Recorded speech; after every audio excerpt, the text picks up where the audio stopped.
कोई खालिस्तान की मांग करता है तो वो देशद्रोही है।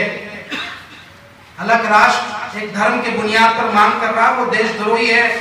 कोई बोलने से संकोच नहीं करता है। जब कोई मुसलमान ऐसा कोई मांग कर दे धर्म के बुनियाद पर तो वो देशद्रोही है, कोई बोलने से संकोच नहीं करता है। तो ऐसा कौन सा नैतिकता का पैमाना है आपके पास कि एक बाबा खुले मंच से एक धर्म विशेष के बुनियाद पर हिंदू राष्ट्र की मांग करता है और उसको हम आतंकवादी ना कहें तो क्या कहें? बताइए।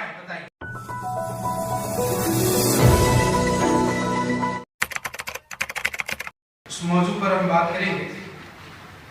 तो हमने देखा कि हिंदू राष्ट्र को लेकर जो है हर तरफ बातचीत होने लगी और एक नए राजनीतिक प्यादा को सामने ला करके जनता की भावनाओं को भड़काया जा रहा है। जब पटना में ऐसा कार्यक्रम हुआ तो हमने मीडिया में बहुत मजबूती से अपना स्टैंड रखा और हमने कहा कि जब आपका पैमाना ही बायस्ड है तो आप किस नैतिकता की बात करते हैं?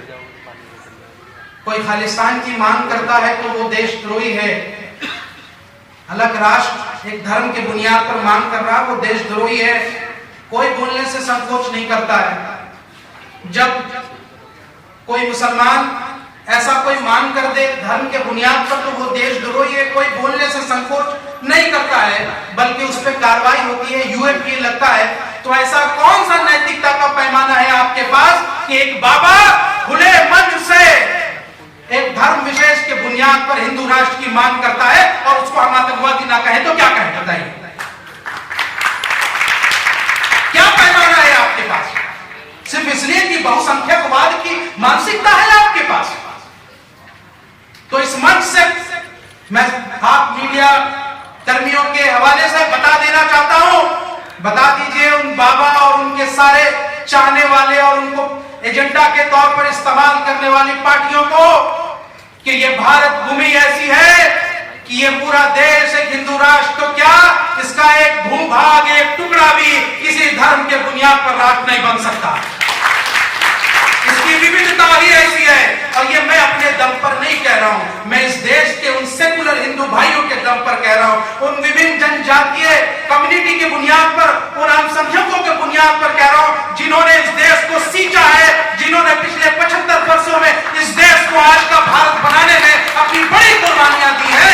पूछिए जरा इन संघ के मानसिकता वालों से कि क्या कुर्बानी है उनकी आजादी में। आज बने बनाए सत्ता मिल गई झूठ के बुनियाद पर तो हवा में उड़ने लगे हैं। यही देश के लोग हैं जो इनको यहां से इस देश से भागा इस सत्ता से भगाने का भी काम करेंगे। थोड़े दिन आप इंतजार कीजिए। इसलिए किसी राष्ट्र, ये देश, ये भारत को भारत ही रहने दीजिए। इसमें ही हमारी और आप सबकी भलाई है और मुझे लगता है बहुत पुरजोर तरीके से उस मुद्दे पर अपना मौकूफ रखना चाहिए। मुझे पता है ऐसे राजनीतिक प्यादे पहले भी आए हैं, न सिर्फ इसमें भारतीय जनता पार्टी की गलती है बल्कि कांग्रेस ने भी इसमें अहम जिम्मेदार भूमिका निभाई है। ये बाबा कौन है? ये बाबा वही है छतरपुर के आश्रम में कमलनाथ जी के लोगों का जिनका पैसा लगा है, उन्हीं प्यादों से उठ करके आज उनकी बनाई हुई चीजें फायदा उठा रही है भारतीय जनता पार्टी। ये हकीकत है, आप पता कर लीजिए मीडिया के लोगों से।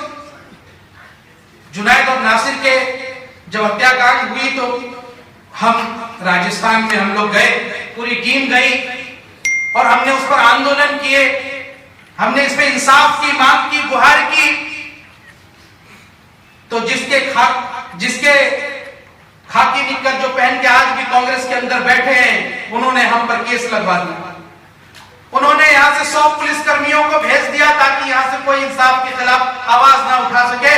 लेकिन आज भी हम मांग करते हैं कि आप भाजपा शासित राज्यों में जब कोई घटना घटती है तो पूरी तरीके से आवाज उठते हैं। जब कांग्रेस शासित राज्य में कोई घटना घटी तो आप इंसाफ की मांग करने वालों को जेल में डाल दिए। ये कौन सी नैतिकता का पैमाना है? इसलिए जो सत्ता में है और जो सत्ता में नहीं है वो सब भी इक्वली जिम्मेदार हैं आज जो अल्पसंख्यकों का जो हाल हो रहा है। इसलिए इंसाफ के लिए गलत को गलत और सही को सही बोलना चाहिए, पार्टी पॉलिटिक्स से ऊपर उठ करके बोलना चाहिए और यही काम हम मीडिया में करते हैं।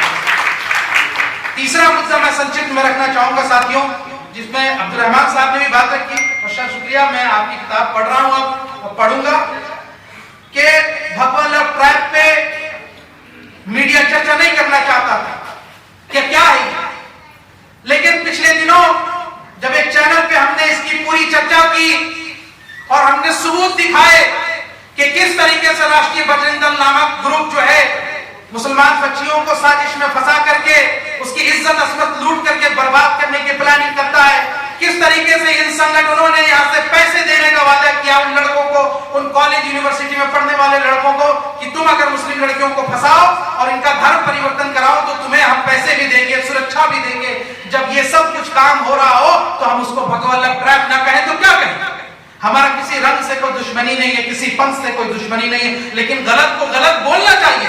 लव जिहाद जैसे फर्जी एजेंडा को सामने रखने वाले ये कान खोलकर सुन ले कि भगवान लव जिहाद लव ट्रैप पे अब जो है जनता जाग चुकी है और इस पर राष्ट्रीय चर्चा हो रही, अब मीडिया ने इसको रिकॉग्नाइज कर रहा है। हमने अपने अकाउंट से और हमने अपने लोगों के जरिए से इसका पूरा पर्दाफाश किया है, और हम चाहते हैं कि इस मंच से ये आवाज जाए कि आने वाले वक्त में इस बड़ी साजिश जो हमारी बेटियों के खिलाफ हो रही उस पर पार्लियामेंट में भी और सुप्रीम कोर्ट में भी जो है सो मोटो कॉग्निजेंस लेकर के इस पर बातचीत होनी चाहिए। मुसलमानों होश के नाखून लीजिए, जहां भी कॉलेज यूनिवर्सिटी और कोचिंग सेंटर में इस तरह की साजिशें हो रही उस पर नजर रखी जाए। हम किसी भी बेटियों के खिलाफ अन्याय जो हो रहा उसके खिलाफ है, और चाहे हमारी बिटिया किसी भी जात धर्म से हो हमें उसकी हिफाजत करनी चाहिए। इन दुष्टों से बचाने के लिए हम संकल्प लेते हैं। जय हिंद, जय भारत, शुक्रिया।